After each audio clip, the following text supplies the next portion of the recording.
Di antara kita banyak yang tidak tahu bahwasanya kezaliman itu salah satu dosa yang berat, terutama kezaliman manusia kepada manusia ataupun kezaliman manusia kepada apapun di antara makhluk yang Allah ciptakan.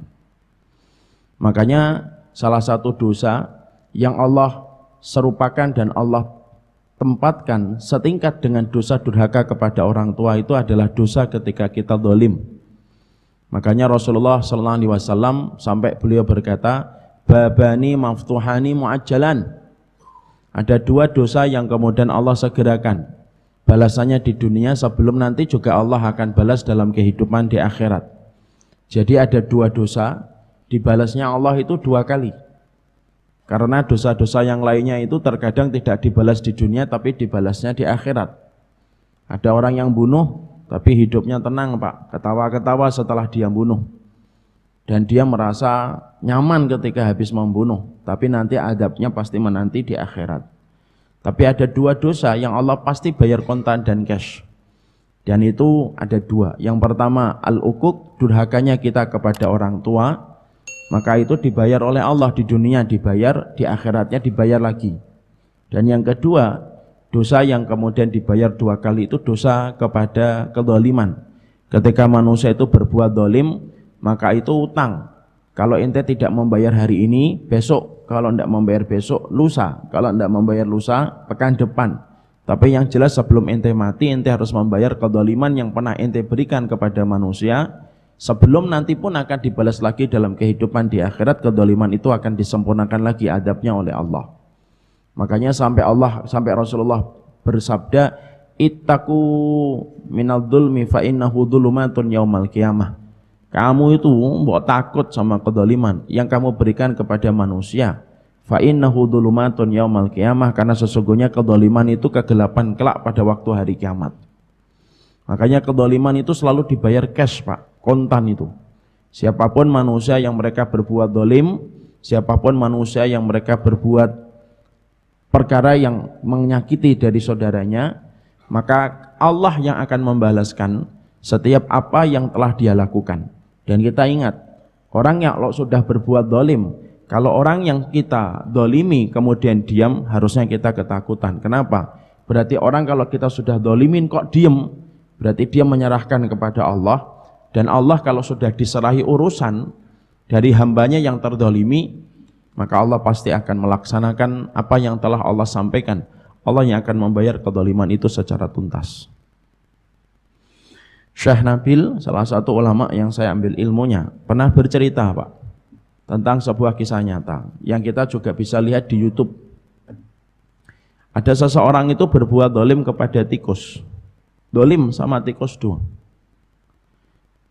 Di mana ketika dia menangkap tikus, mungkin karena gemas, sebel, berbagai macam hal yang membuat dia akhirnya sebel sama tikus itu. Dan ketika tikus itu ditangkap, bukannya langsung dibunuh.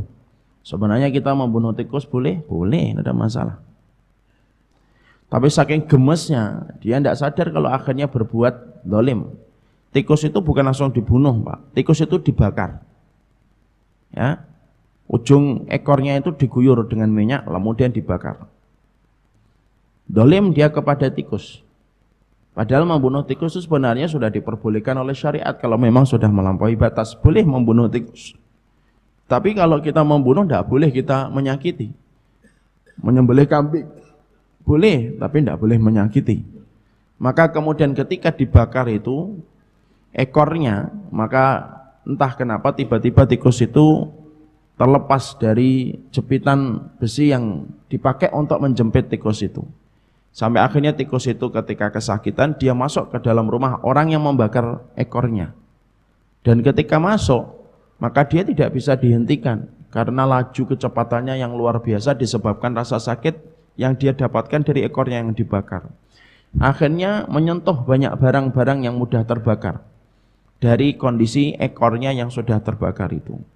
Dan ternyata tidak sampai 1 jam, rumah orang yang membakar itu juga ikut terbakar bersama dengan tikus yang ia bakar ekornya.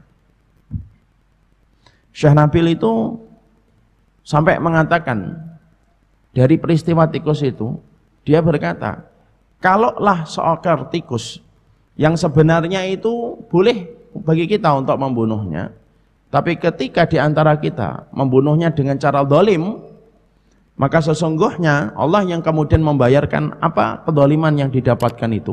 Sampai rumah orang yang membakar tikus itu pun ikut terbakar, tepat sebagaimana dia telah membakar tikus itu dengan cara yang zalim. Itu tikus Pak, apalagi orang. Itu tikus, apalagi orang. Makanya sampai kita dapatkan sebuah hadis yang sangat terkenal, ada seorang wanita itu disiksa oleh Allah di neraka.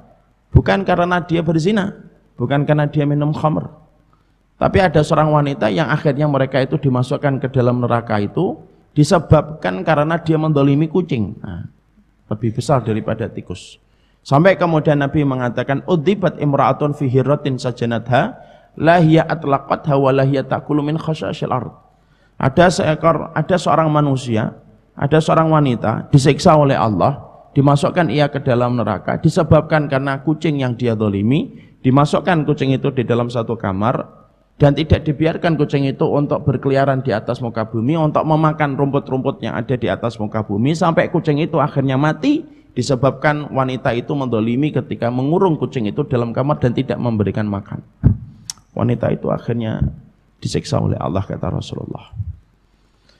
Inilah dua contoh untuk membuka pikiran kita, bahwasanya kalaulah tikus dan kucing kita dolimi yang notabene mereka itu adalah hewan, ketika didolimi akhirnya menyebabkan kehidupan kita dibalaskan kedoliman itu dari apa yang dilakukan. Itu baru sebatas hewan, apalagi ketika kita mendolimi manusia Pak. Makanya kedoliman itu merupakan perkara yang berat dan tidak pernah menjadi perkara ringan. Dan banyak orang yang hari ini kadang-kadang tidak sadar bahwasanya dia mendolimi. Makanya Allah tidak pernah memulai satu surat di dalam Al-Quran sampai dengan kata wailun. Wailun itu celaka, tapi wail itu juga salah satu nama neraka, itu juga wail. Allah tidak pernah memulai satu surat kecuali dengan kata wail, kecuali dalam dua surat. Yang pertama, wailul lil mutaffifin, celaka sekali bagi mereka yang mengurangi timbangan. Artinya zalim ketika kita mengambil hartanya orang lalu kita tidak bayarkan. Dan yang kedua, wailul likulli humazatil lumazah, yaitu celaka sekali bagi orang yang mengumpat dan menghujat. Ini celaka, ini orang yang kemudian mendolimi saudaranya dengan lisannya. Berarti ada dua perkara yang sangat diperhatikan oleh Allah dari saudara kita, supaya kita tidak terjerumus kepada dosa besar ketika mendolimi. Satu, jaga hartanya. Kalau kamu utang, kamu harus bayar. Kok kamu tidak kalau kemudian tidak bayar ketika kamu sudah hutang, ingat, adabnya itu adalah ruhnya kamu nanti di antara langit dan bumi sampai utang yang kamu miliki itu dibayarkan. Atau yang kedua, jangan kemudian mendolimi saudara antum dalam masalah kehormatan. Kalau antum sudah menghujat, kalau antum sudah mengumpat, lalu antum menjatuhkan kehormatannya dalam titik yang paling rendah, maka sesungguhnya kalau dia tidak terima atas apa yang kita lakukan dan kita kerjakan, cash dan kontan, Allah akan yang membayarkan itu. Karena kita harus paham, kezaliman itu perkara yang besar dan bukan perkara yang kecil.